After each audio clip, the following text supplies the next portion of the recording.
You won't believe what happened after my HOA decided to take matters into their own hands and destroy my police motorcycle just because I didn't follow their rules. Before we dive into today's story, make sure to hit the like button and subscribe so we can keep bringing you amazing stories like this one. It all began one ordinary summer evening when I returned home after an exhausting shift as a state trooper. The sun had just set, casting a soft, golden glow over my suburban neighborhood. My police motorcycle, a custom-built model designed for both utility and comfort, sat proudly in the driveway, gleaming in the fading light.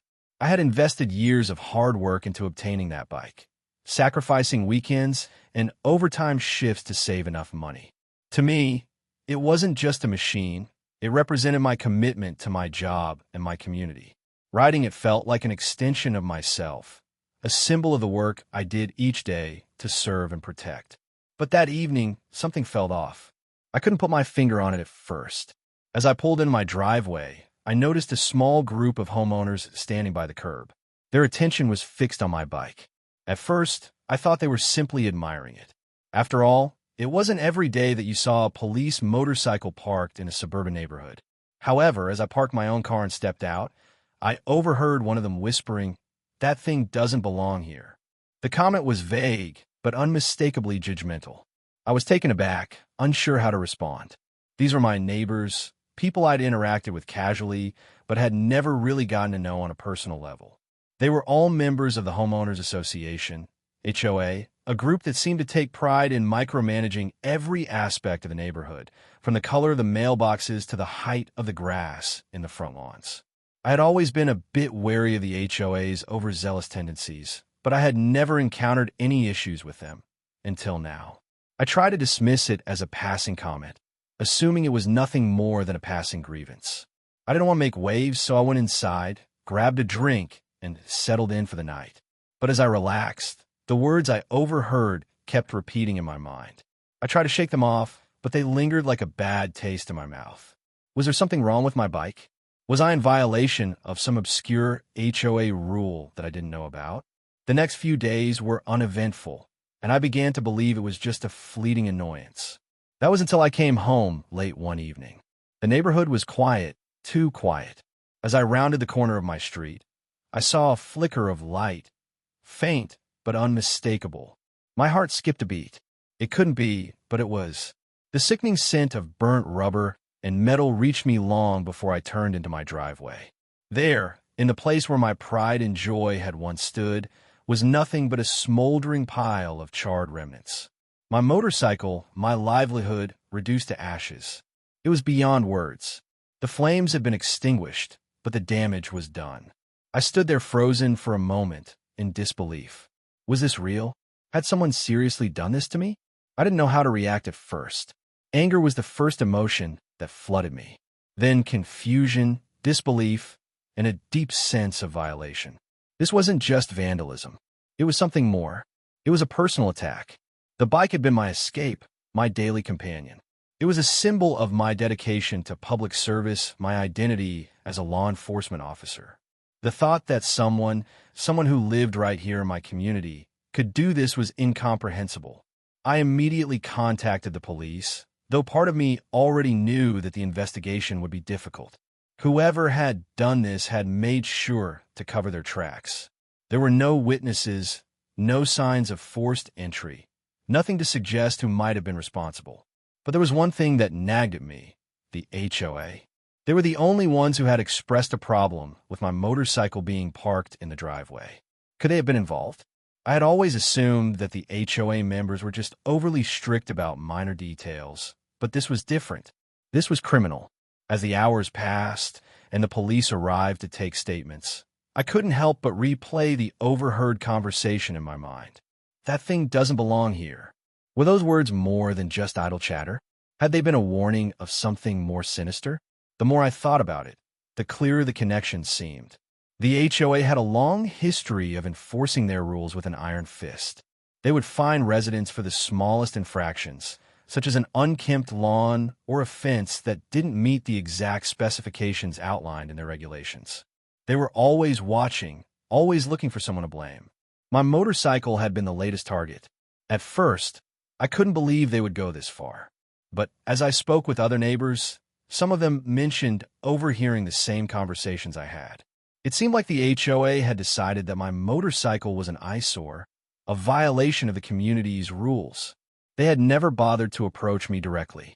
Instead, they had taken matters into their own hands. They had burned my motorcycle to punish me for something that wasn't even a legitimate offense. I felt a deep sense of betrayal. These were people I had trusted, or at least thought I could trust. We all lived in this community together. I had always assumed that our shared values were stronger than petty rules. But clearly I was wrong. The HOA didn't care about the well-being of its residents. They cared about control. And now, they had crossed a line. It wasn't just about my bike anymore. It was about standing up for what was right. As a state trooper, I knew how to handle situations like this.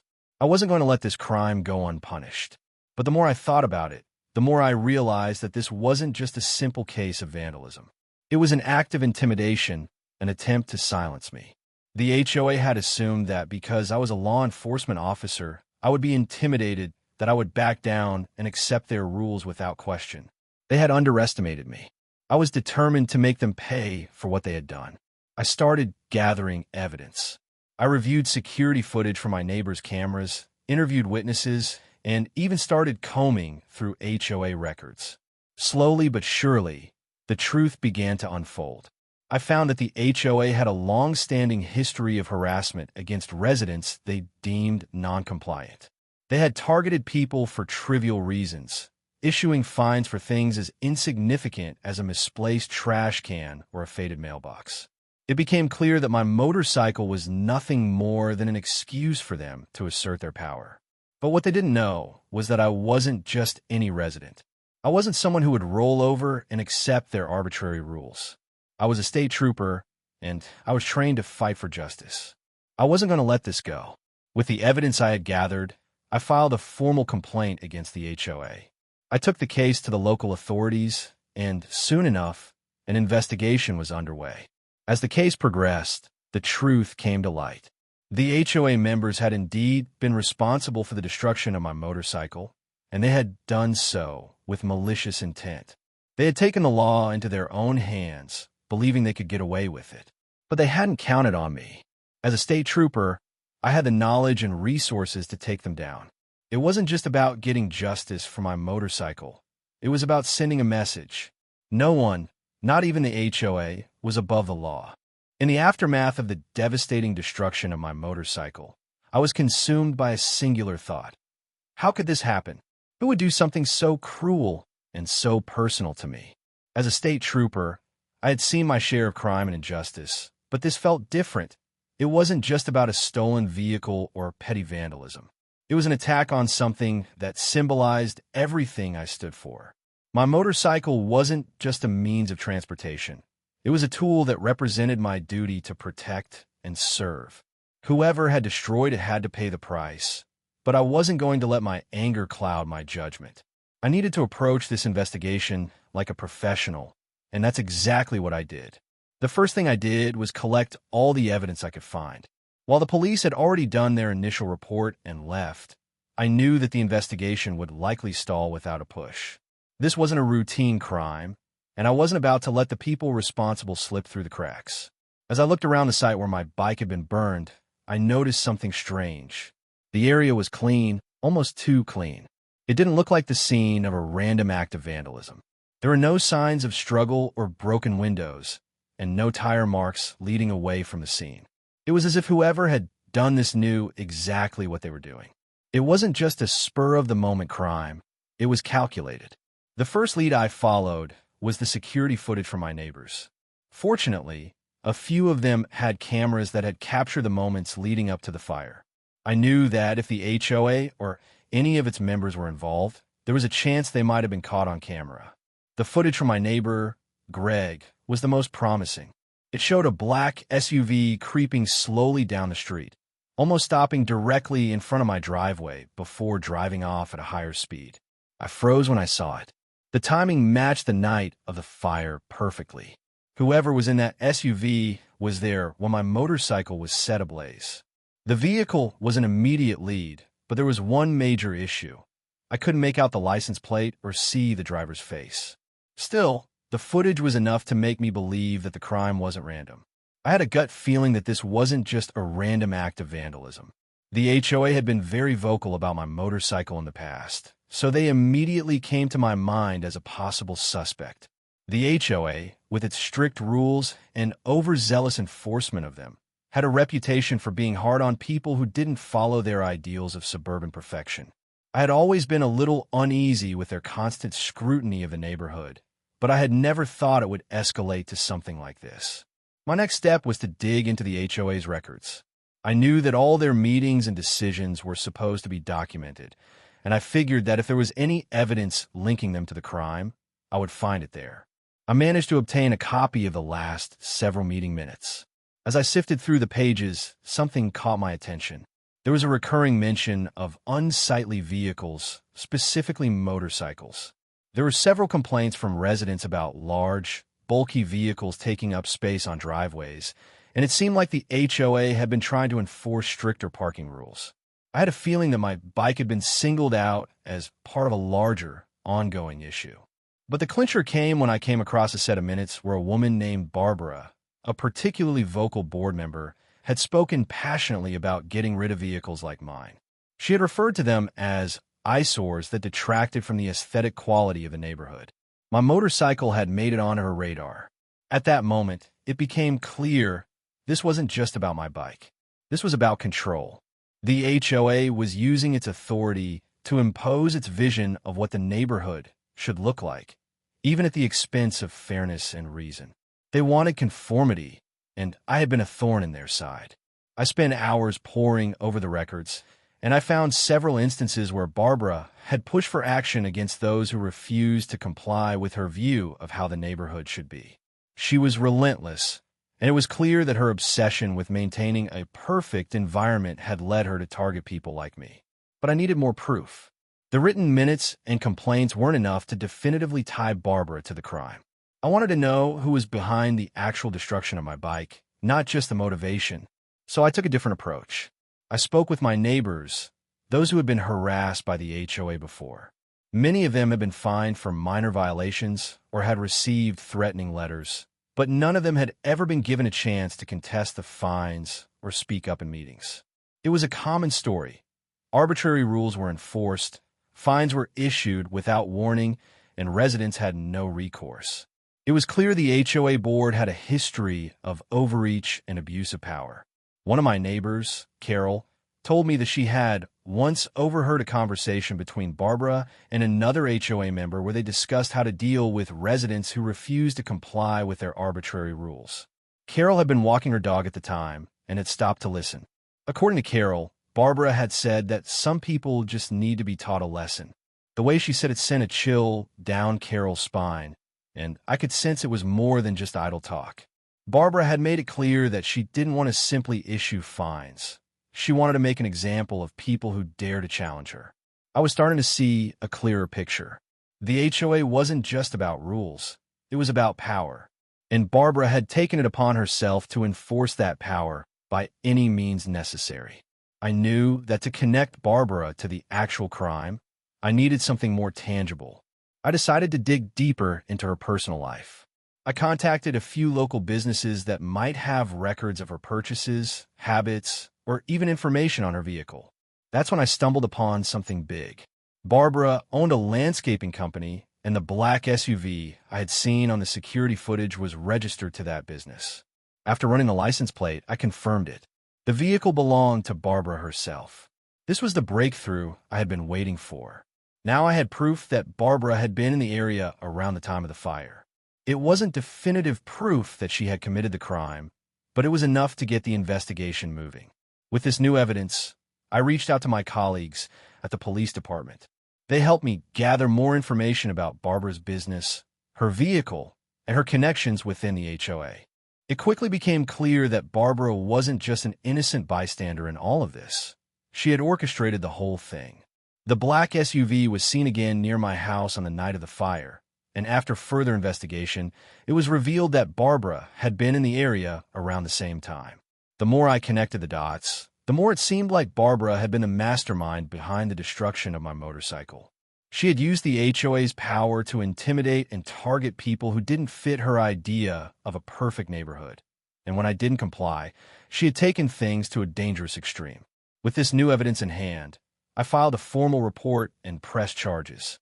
The investigation was far from over, but I was confident that I was on the right path.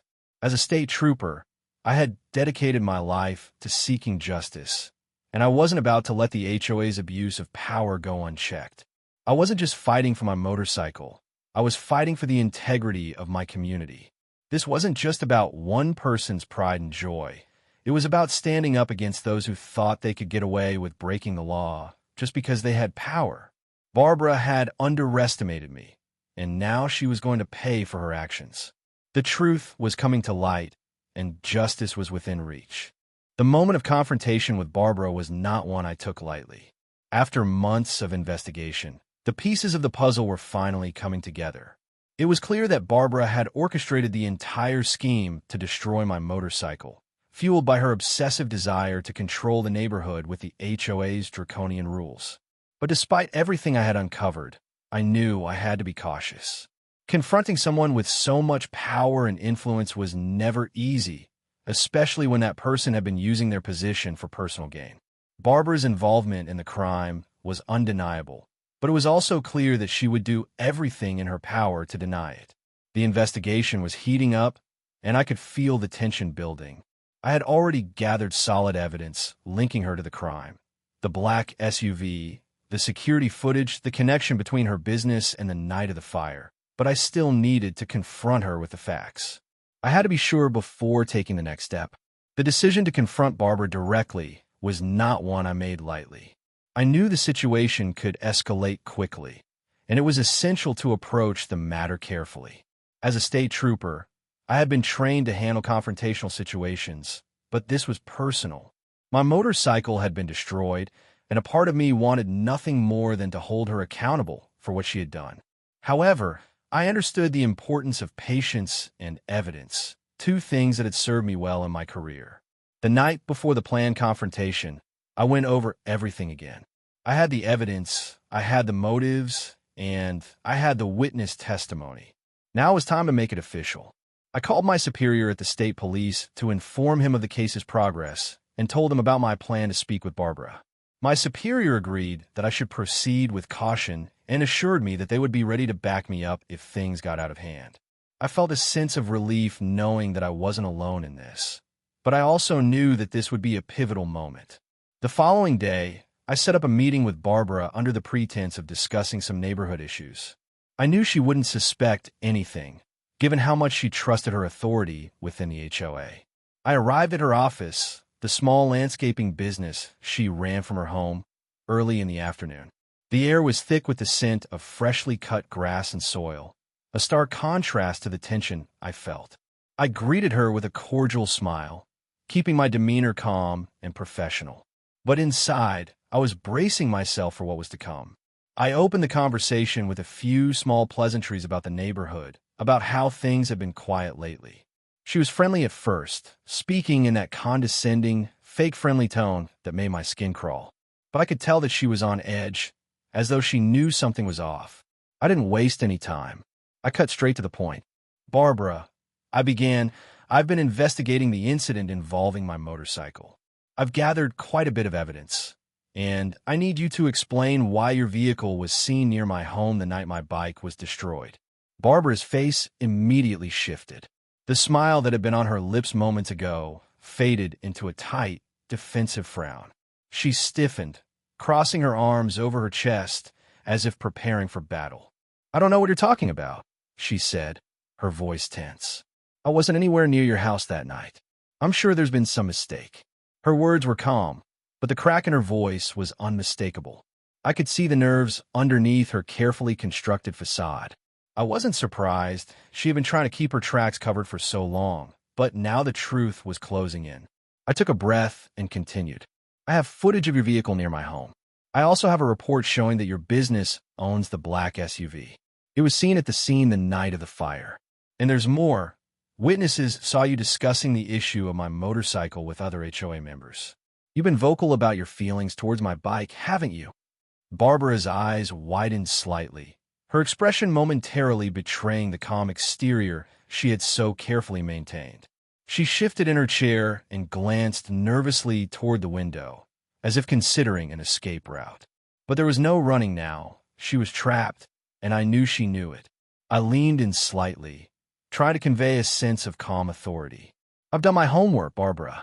I know what happened, and it's only a matter of time before the full truth comes out." Barbara didn't respond at first, her lips pressed tightly together as though she were weighing her options. The silence hung in the air for several moments before she finally spoke, her voice low and dangerous. "You don't know anything," she said, her tone barely above a whisper. "You think you've figured all out, but you have no idea how much bigger this is. You think I'm the one behind this? You're wrong." Her eyes flashed with something I couldn't quite place: fear, anger, or perhaps a mix of both. It was then that I realized just how deep her involvement went.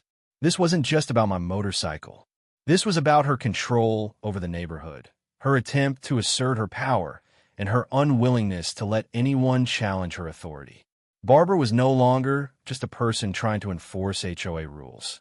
She had become someone who was willing to destroy another person's property to prove a point. I stayed calm, though, determined not to let her off the hook. "Barbara," I said softly but firmly, "you don't get to destroy people's lives just because you don't like their choices. This isn't about rules, it's about power, and I won't let you get away with it." She was quiet for a moment, and then she let out a bitter laugh. "You think you're the only one who's been wronged?" she spat. "You think I'm a villain here? You don't understand what it's like to run this neighborhood, to have people like you challenge everything I've worked for. You have no idea what it's like to protect the image of this place, to make sure it stays perfect." The words hit me hard, and I couldn't help but feel disgusted by her justification. She wasn't apologizing for her actions, she was rationalizing them. But I wasn't about to let her twist the narrative. This isn't about protecting an image. It's about intimidation, manipulation, and destroying people's lives for your own satisfaction. I replied firmly, "And I'm not going to let you get away with it." Barbara's face tightened in a mask of anger, but I could see the cracks beginning to show. She had underestimated me, thinking I would be another victim of the HOA's overreach. But I was a state trooper, and I wasn't going down without a fight. Just as I was about to press further, there was a knock on the door. 2 officers from the local police department entered, having been briefed on the situation. Barbara's face drained of color as they stepped into the room. She knew it was over. The officers had the necessary warrants, and after everything I had gathered, it didn't take long for the investigation to move into its next phase. Barbara was taken into custody, and the wheels of justice were set into motion. She had thought that her position in the HOA made her untouchable, but in the end, it was her own arrogance and need for control that led to her downfall. In the weeks that followed, Barbara faced charges for the destruction of my motorcycle and for using her position within the HOA to intimidate and harass other residents. The HOA board members who had been complicit in her actions were also investigated, and many of them resigned in disgrace. The neighborhood, once stifled by fear and control, began to breathe again. People who had once been afraid to speak out against the HOA began to share their experiences, and the community started to heal from the years of abuse they had endured. As for me, I was finally able to put the matter behind me. I had gotten my justice, and the lesson was clear: no one is above the law, no matter how much power they think they have. The road to resolution had been long and hard, but in the end, the truth had prevailed. And for the first time in months, I could breathe easy knowing that my motorcycle wasn't the only thing that had been restored. So had my faith in justice.